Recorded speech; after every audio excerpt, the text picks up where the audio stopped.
Fala, gente, tudo beleza? Artemis aqui. Vim dar continuidade a um post que eu fiz na semana passada, falando sobre problemas que modelos têm de mimetizar, né, a questão de previsão do tempo e por que a gente não consegue prever o tempo em meses e anos e tudo mais, né? Esse post ele é motivado porque algumas pessoas falaram como é que a gente não conseguiu prever essas catástrofes e tudo mais. A primeira coisa que eu posso falar para vocês é que existe diferença entre é, sistemas, né? Se a gente estuda sistemas climáticos, né, complexos, como a previsão do tempo em si, a gente está estudando uma série temporal, tá, gente? A gente está estudando a dinâmica de um sistema em relação ao tempo e a gente quer ver como é que essa dinâmica vai funcionar, né? E esse problema, ele é um problema que envolve muitas variáveis. Se a gente for contar aqui o sistema climático, ele tem variáveis de pressão, temperatura, umidade, direção do vento, né? Tem muitas variáveis. E essas variáveis, são dependentes entre si. E elas são regidas por equações de continuidade numa esfera, né? E se a gente for ver a equação de Navier-Stokes até hoje é tida como um problema do milênio, porque ela não é trivial. Começa por aí, né? Então, é um problema físico não trivial que está tentando ser resolvido de forma computacional, né?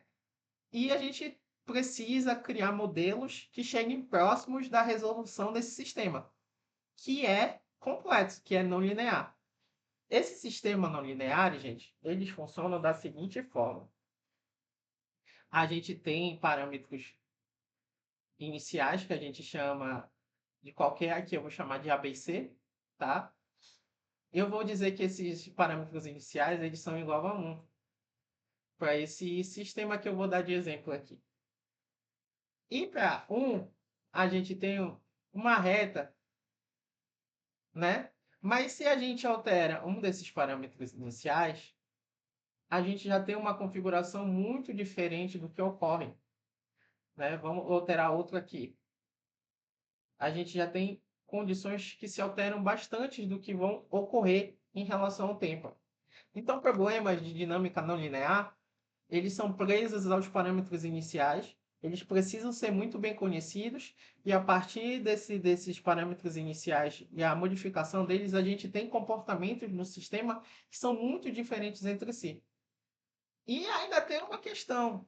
A gente está falando de variáveis dependentes, né? Então, variáveis que se a gente se altera uma, a gente está alterando o comportamento da outra, né? Então, a gente precisa muito bem conhecer as condições iniciais e também ver a questão do tamanho e da dimensionalidade desse problema.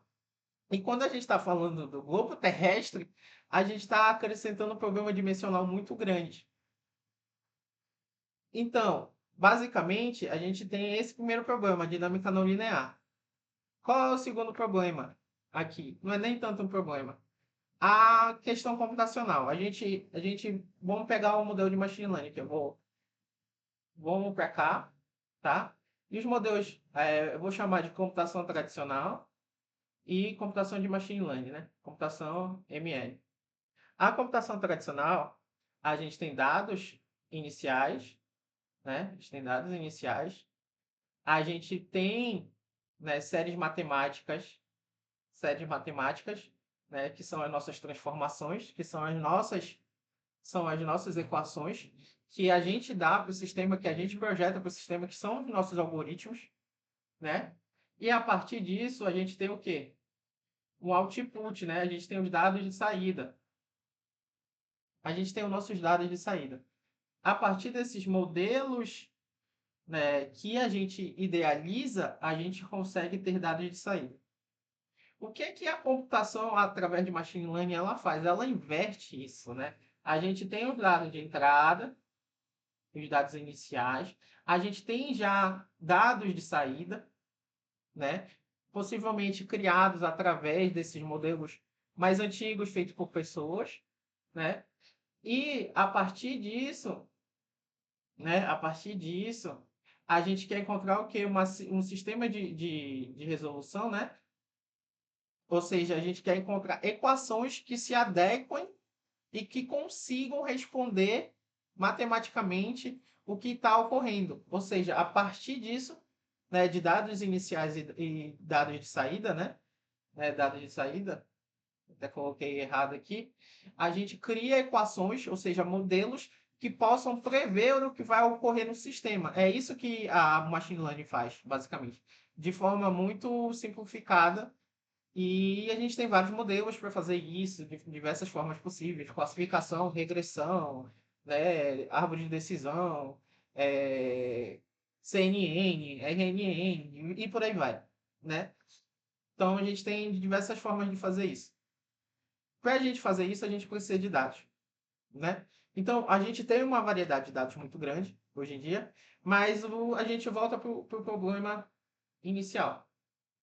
A gente está trabalhando com sistemas, né, não lineares. A previsão do tempo, ela trabalha com sistemas não lineares. Então, a galera que estuda a previsão do tempo, né, os meteorologistas e tudo mais, físicos, matemáticos, é um conjunto de pessoas, tá, gente, que estuda a previsão do tempo, criaram-se modelos para prever o tempo de forma mais usual, o que ocorre e tudo mais. E um dos primeiros modelos foi o modelo probabilístico, tá, gente? E que a gente isola o nosso globo em, em uma esfera, aqui a gente tem a nossa esfera, e a gente corta o nosso globo em diversos pedaços, né? Em diversos pedaços, em diversos quadradinhos aqui. E a gente pode, através desses quadradinhos, estudar, né, justamente o tempo numa área. Se a gente pegar o sistema mais simples possível, chamar essa área aqui de Belém, né, a minha cidade, a gente teria ainda mais simples, um sistema só onde a gente considera que chove, que está nublado e que está fazendo sol. Se a gente pega isso daqui e idealiza assim, a probabilidade em Belém de chover um dia depois que choveu é de 0,5. A probabilidade de fazer, né, ficar nublado depois que estava um dia nublado é 0,5, né? E a probabilidade de fazer sol não existe. Vou dizer aqui no meu sistema que não existe, porque é difícil mesmo. Então, a probabilidade de fazer sol ou vai fazer chuva no outro dia, 0,5, ou vai ser nublado, 0,5. Isso aqui é um modelo que eu estou modelando agora. Eu poderia estar pegando dados reais, né? A gente, como eu pude falar para vocês aqui anteriormente, a gente já tem dados de saída sobre essa questão, então a gente consegue criar, né, pegar as probabilidades reais que existem na minha região Belém para fazer isso, né? Mas bora estudar primeiramente esse modelo que eu estou criando aqui. Nesse modelo, a gente tem que a probabilidade de um dia nublado depois ser um dia chuvoso é 0,25. Aqui a recíproca verdadeira é 0,25. E dia de chuva, um dia ensolarado depois de um dia de chuva, 0,25. Né? Nublado para chuva também 0,25. Com isso a gente gera uma matriz, gente, com todas as probabilidades possíveis. Né? A gente gera uma matriz com todas as probabilidades possíveis aqui. Vamos dizer que isso aqui é 0,5. 0,5. 0,25.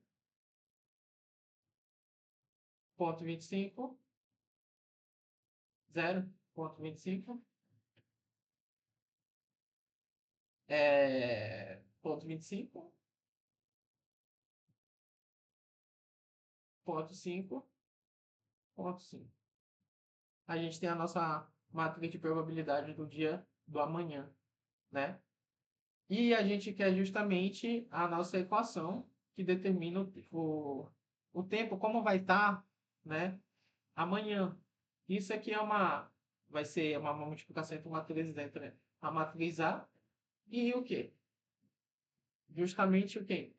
A minha, a minha matriz do tempo hoje, né? Se eu determinar que o meu tempo hoje é justamente uma matriz 3 por 1 né, com probabilidades absolutas, eu dizer que hoje está chovendo, então, basicamente, vai estar chovendo, né? E aqui está chovendo, está chovendo. Então, bora fazer assim. Essa matriz aqui, quando a gente multiplicar para esse sistema de hoje, que eu já estou considerando, já estou dando as condições iniciais, eu estou entregando os dados iniciais, ela vai ter uma resolução, que vai gerar uma matriz 3 por 1, né? Com os resultados em relação a um dia de chuva, né? Vai ser ponto 5, ponto 25, ponto 25. Quando a gente fez esse esquema aqui, a gente pôde ver isso daqui. Então, vai ser basicamente isso. Se a gente vem aqui para o Python, eu já fiz tudo isso daqui antes, tá, gente? Mas bora dar uma reiniciada, né? Primeiramente, eu vou utilizar a biblioteca NumPy aqui, que ela lida com matrizes. E eu determinei aqui já as minhas duas matrizes para eu fazer essa operação entre matrizes, né? A minha matriz today, o hoje lá, e a minha matriz A. A gente tem elas aqui. E basicamente a gente faz um loop, tá, gente? Esse loop, ele vai estar carregando a informação do dia, né? É, para dia, no range, né? Num intervalo de 10 dias. Talvez vocês não entendam isso daqui, né? Quer dizer que eu quero que comece esse range em 1, ou seja, a partir do dia 1, não. O padrão em Python, qualquer linguagem de programação, começar em 0. Tá? Então, eu quero que comece em 1 e termine em 10. Aqui ele é auto-excludente quando a gente coloca 11, então ele não vai calcular o dia 11, ele vai calcular até o dia 10. Aí vai printar o dia, né? Vai fazer essa contagem dos dias. Eu entreguei aqui a equação, eu modelei essa equação lá, inicialmente com vocês, né? Que é justamente a multiplicação da matriz A com a matriz hoje, né? Vou entregar o resultado da matriz hoje e vou reatribuir o hoje em relação a amanhã, né? Isso daqui a gente precisa fazer para a gente poder ter o resultado de todos os dias, né? Para a gente calcular os próximos dias. Eu resolvi isso daqui. Quando a gente calcula isso daqui, a gente tem justamente a minha resposta lá, que eu mostrei para vocês, né? De 0,5, 0,25, 0,25. E a gente tem a probabilidade para os próximos dias.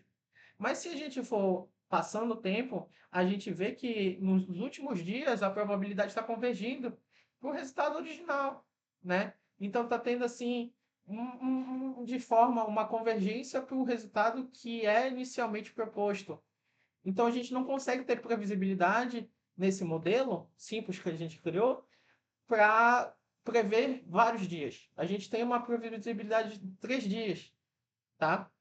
Por assim dizer. E quando a gente está falando de previsão do tempo, a gente justamente está falando do quê? A gente está falando de um escopo que é um problema n-dimensional aqui, então a gente não vai considerar só uma área, a gente vai considerar todo o globo, né? Então, a gente vai ter que considerar todos os cálculos paralelos em relação a áreas, e a gente vai ter que aumentar também a dimensionalidade dessa matriz hoje, né? Porque a gente não tem só informações, não é só o dia bonitinho, a gente tem informações de pressão, a gente tem informações de temperatura, de umidade, de velocidade do ar, né? Velocidade do vento, desculpa. E a gente tem essas informações sobre a dinâmica, né, desse problema físico, porque isso é um problema físico. Então, um problema tridimensional passa a ser um problema n-dimensional muito rápido, né? Um sistema tridimensional passa a ser um sistema n-dimensional explodindo de forma muito rápida para a gente. E por isso é difícil, né? Então, parabéns para as pessoas que trabalham com meteorologia, porque eles estão criando modelos, hoje em dia, né, com a ajuda de modelos de machine learning, cada vez melhores, cada vez mais previsíveis, mas ainda é um problema complexo que não é nada trivial. Então, a gente tem que ter seriedade quando a gente está tratando essas questões também. E era isso que eu queria falar, gente. Muito obrigada. Até mais.